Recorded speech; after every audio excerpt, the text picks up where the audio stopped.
Hola a todos, ¿cómo están? Soy Esteban Briones, sean muy bienvenidos a un nuevo video y hoy vamos a arrancar de una escritura que es fundamental para la edificación de la iglesia, que es Efesios capítulo 4, versículos 11 al 13. Dice así: y él mismo constituyó a unos apóstoles, a otros profetas, a otros evangelistas, a otros pastores y maestros, a fin de perfeccionar a los santos para la obra del ministerio, para la edificación del cuerpo de Cristo, hasta que todos lleguemos a la unidad de la fe y del conocimiento del Hijo de Dios, a un varón perfecto, a la medida de la estatura de la plenitud de Cristo. El propósito eterno de Dios siempre fue producir la iglesia. Dios se propuso en sí mismo producir un pueblo en el cual Él se iba a impartir a sí mismo, para que ese pueblo fuese su autoexpresión. La iglesia es la autoexpresión de Dios, porque Dios mismo se impartió dentro de nosotros para que le expresemos. De manera que, como el plan eterno de Dios era producir la iglesia, Dios envió a Cristo al mundo. El Cristo encarnado era la semilla del reino. Su cuerpo era como un cascarón que por dentro contenía la vida divina, la vida Zoe todopoderosa de Dios. Y en esa cruz donde Cristo murió, su cuerpo fue rasgado, su cascarón fue roto, la vida fue liberada. De manera que Cristo en la resurrección llegó a ser el espíritu vivificante o el espíritu que da vida. ¿Para qué? Para darle vida a su cuerpo, que es la iglesia. Y de esa manera producir este cuerpo corporativo de Cristo, que es la iglesia. Entonces, podemos ver que el deseo de Cristo siempre fue tener una iglesia, el deseo de Cristo siempre fue tener un cuerpo que expresara su vida. Y hoy la iglesia es ese cuerpo en el que Cristo mora y por medio del cual Cristo es expresado. La iglesia es hoy el templo del Dios viviente. Ahora bien, la obra de redención es una obra que fue terminada y completada en esa cruz. Sin embargo, la obra de edificación del cuerpo de Cristo es una obra que todavía Cristo está realizando. Y Él nos llamó a nosotros, a cada uno de sus hijos, a colaborar con Él en esta edificación. Por eso el apóstol Pablo dice, nosotros somos colaboradores de Dios. Y también dice, cada uno mire cómo sobreedifica. Entonces fuimos llamados a colaborar con Dios en su obra. ¿Y cuál es la obra de Dios? La edificación del cuerpo de Cristo. Por eso el apóstol Pablo dice en el versículo 12, a fin de perfeccionar a los santos para la obra del ministerio, para la edificación del cuerpo de Cristo. O sea, Dios no tiene otra obra en el ministerio que edificar el cuerpo de Cristo. Dios no está interesado en ninguna otra cosa más que en edificar el cuerpo de Cristo. Dios no tiene otra obra en esta tierra fuera de la edificación del cuerpo de Cristo. Si hubiésemos vivido en los tiempos de Adán y hubiésemos deseado hacer la obra de Dios, hubiésemos tenido que ayudar a labrar y cuidar el huerto, porque esa fue la obra que Dios encargó al hombre. Ninguna otra obra hubiese agradado a Dios. Si hubiésemos vivido en los tiempos de Noé y hubiésemos querido participar del propósito de Dios, servir a Dios en su obra, hubiésemos tenido que ayudar a Noé a construir el arca. Porque Dios en esa época ya no estaba interesado en cuidar ningún huerto, sino en construir un barco, el arca. Si hubiésemos vivido en en los tiempos de Salomón y hubiésemos querido servir a Dios en su obra, hubiésemos tenido que colaborar en la construcción del templo. Dios ya no quería barcos, ya no quería huertos, Dios quería un templo. Ahora bien, en esta era Dios no tiene otra obra que edificar el cuerpo de Cristo, que es el huerto orgánico de Dios, que es el arca de salvación de Dios y que es el templo del Dios viviente. Entonces Dios no está interesado en ninguna otra cosa. Dios no tiene otra urgencia que edificar el cuerpo de Cristo. El apóstol Pablo lo dice magistralmente en Efesios 4:12, cuando dice, a fin de perfeccionar a los santos para la obra del ministerio, para la edificación del cuerpo de Cristo. Si una cierta actividad que nosotros hacemos no cumple con este propósito, entonces no estamos interesados en ella, porque nuestro único foco y nuestra única urgencia es la edificación del cuerpo de Cristo. Esa es la obra de Dios, es la obra del ministerio. Y Dios quiere que cada uno de nosotros nos involucremos en la obra del ministerio, en edificar el cuerpo de Cristo. Ahora bien, la edificación del cuerpo de Cristo es un trabajo celestial, es sobrenatural, es espiritual y solo podemos entenderlo con nuestro espíritu y hacerlo con nuestro espíritu, no con nuestra mente. Nada terrenal nos sirve para hacer la obra de Dios, para edificar el cuerpo de Cristo. Solamente la vida divina de Cristo que fue impartida en nosotros es compatible con la edificación. Sin embargo, para que podamos realizar ese trabajo de manera efectiva, necesitamos el entrenamiento adecuado. Nosotros hoy tenemos la vida apropiada para la edificación, que es la vida de Dios, que fue impartida, Cristo como vida impartido en nosotros.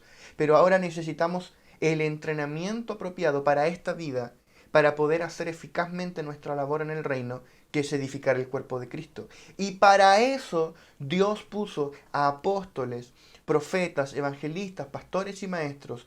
¿Para qué? Para entrenar a los santos, para perfeccionar a los santos para la obra de edificación. Es decir, que el ministerio quíntuple es la herramienta de Dios para recuperar el sacerdocio real de todos los creyentes, para perfeccionar para el ministerio a todos los santos. La obra del ministerio no la hacen solamente algunos hombres y mujeres, algunos que son pastores, que son profetas. No, la obra del ministerio la hacemos todos y cada uno de los santos, todos y cada uno de los creyentes. Cada miembro del cuerpo es fundamental para la edificación del cuerpo. Si por un momento en nuestro propio cuerpo cualquier miembro dejara de hacer su función, un órgano dejara de funcionar, todo el cuerpo se vería afectado en su funcionamiento. Porque en un cuerpo saludable cada miembro realiza su función y de esa forma el cuerpo es edificado. De la misma forma en el cuerpo de Cristo, el ministerio, la obra del ministerio no es hecha solamente por los apóstoles, profetas, pastores, sino que es hecha por cada uno de los santos. Cada uno de nosotros, como hijos de Dios, es un sacerdote de Dios y es un ministro de Dios. Cada santo, cada creyente es un sacerdote y un ministro de Dios. Dios diseñó un pueblo en el que cada uno de nosotros fuese un sacerdote para Dios. Por eso la palabra dice, ustedes me serán un reino de sacerdotes. Dios habló en Éxodo 19:6 al pueblo de Israel por medio de Moisés y le dijo, y vosotros me seréis un reino de sacerdotes y gente santa. Estas son las palabras que dirás a los hijos de Israel. O sea, Dios se propuso en sí mismo crear un reino de sacerdotes. Dios dijo, ustedes me serán un reino de sacerdotes. Y en este reino todos sus integrantes serían reyes y sacerdotes para Dios. Ninguno iba a tener un rey por sobre otro, sino que Cristo mismo iba a ser nuestro rey. Ninguno iba a tener un sacerdote ante Dios, sino que cada uno iba a ser su propio sacerdote y Cristo sería el sumo sacerdote. Y este plan se consumó en la iglesia. Vamos a leer Apocalipsis capítulo 1, versículo 6. Vamos a leer la versión NTV. Dice, Él ha hecho de nosotros un reino de sacerdotes para Dios su Padre. A Él sea toda la gloria y el poder por siempre y para siempre. Amén. Quiero que notes, nos ha hecho un reino de sacerdotes. O sea que eso que Dios dijo en el viejo pacto al pueblo de Israel era una figura del plan que se iba a consumar en la iglesia. Dios les dijo a ellos, ustedes me serán un reino de sacerdotes. Sin embargo, sabemos que Israel perdió el sacerdocio por la idolatría cuando adoraron el becerro de oro. Luego el sacerdocio se restringió a una tribu, la tribu de Leví. Sin embargo, el plan de Dios era que todos fuesen sacerdotes, pero no se pudo consumar en Israel, que era la sombra y la figura, pero esa realidad se consumó en la iglesia, y ya no decimos en futuro, sino decimos en pretérito, en pasado, tú nos has hecho un reino de sacerdotes para Dios. Cristo nos hizo un reino de sacerdotes para Dios. El reino es eminentemente sacerdotal. Somos un reino de sacerdotes. La versión pechita del mismo versículo, Apocalipsis 1:6, dice, y nos ha hecho un reino sacerdotal para Dios, para su Dios y Padre. Nos ha hecho un reino sacerdotal para su Dios y Padre. Somos un reino sacerdotal. Donde quiera que va un hijo de Dios, allí va el reino y allí va el sacerdocio. Por eso que cuando tú vas a una casa, tú vas a un lugar, tú portas a Cristo, tú eres esa persona, ese sacerdote que conecta a Dios con la gente. Porque tú eres un rey y un sacerdote y donde quiera que tú vas, va el reino. Porque somos un reino de sacerdotes. El apóstol Pedro dijo, mas vosotros sois linaje escogido, real sacerdocio, nación santa, pueblo adquirido por Dios, para que anunciéis las virtudes de aquel que os llamó de las tinieblas a su luz admirable. O sea que la ciudadanía del reino es la admisión al sacerdocio. Lo que a ti te hizo hijo de Dios, también te transformó automáticamente en un sacerdote de Dios. Somos un reino sacerdotal, un reino de sacerdotes. Cuando una persona nace de nuevo, se vuelve en ese mismo instante un rey y un sacerdote para Dios. Esos somos nosotros.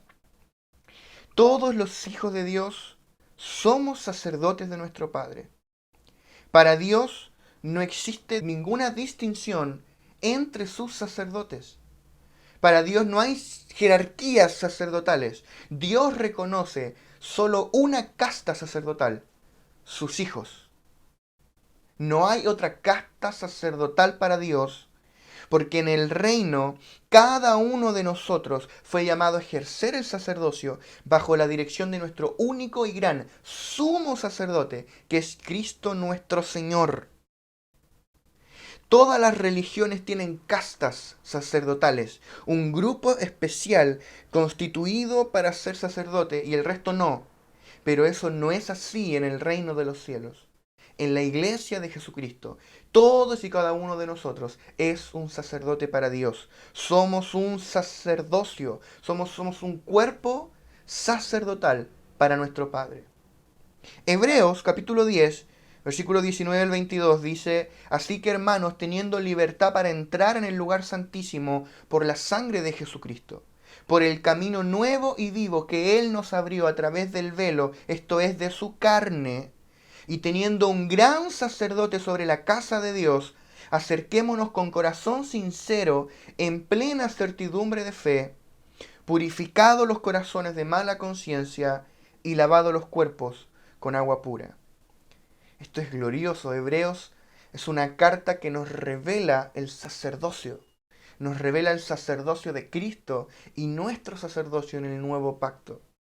El sacerdocio levítico era una figura de nuestro sacerdocio real, como todos los creyentes, todos los hijos de Dios. Ahora bien, en este pasaje el escritor nos dice de que por medio de Cristo tenemos libertad para entrar en el lugar santísimo.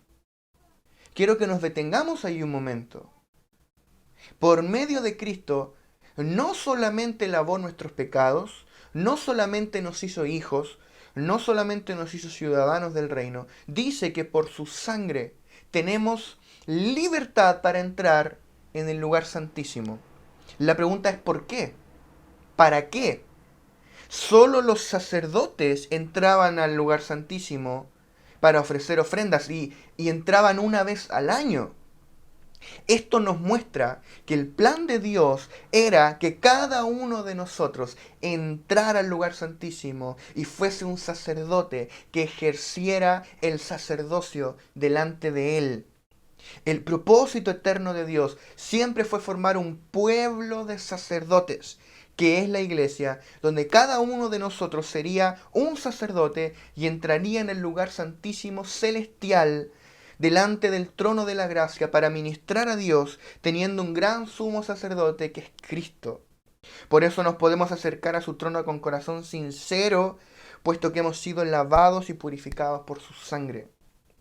Cada uno de nosotros fue puesto en la tierra como un sacerdote. Tú eres el sacerdote de Dios que fue puesto en tu barrio, en tu casa, en tu familia, en tu escuela, en tu trabajo. Tú eres el hombre, la mujer de Dios, sacerdotal, que Dios puso en ese lugar. Cuando la gente te toca, está tocando a un sacerdote de Dios, a un rey y a un sacerdote de nuestro Padre, que trae el reino, trae el gobierno de Dios, trae la presencia de Dios, porque somos reyes y sacerdotes para nuestro Dios.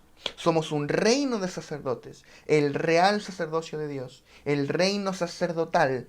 Somos el ejército de los santos que está edificando el cuerpo de Cristo. Por ende, cuando todos y cada uno de los santos, de los miembros del cuerpo, realizan su función, es que el cuerpo puede crecer y ser edificado según la actividad de cada miembro para alcanzar su crecimiento hasta que todos lleguemos a la estatura de la plenitud de Cristo. Es por eso que necesitamos urgentemente recuperar a todos los santos para la obra del ministerio, activar a todos los santos en su sacerdocio, en su llamado sacerdotal, puesto que de esta forma podremos cumplir el propósito eterno de Dios de edificar el cuerpo de Cristo.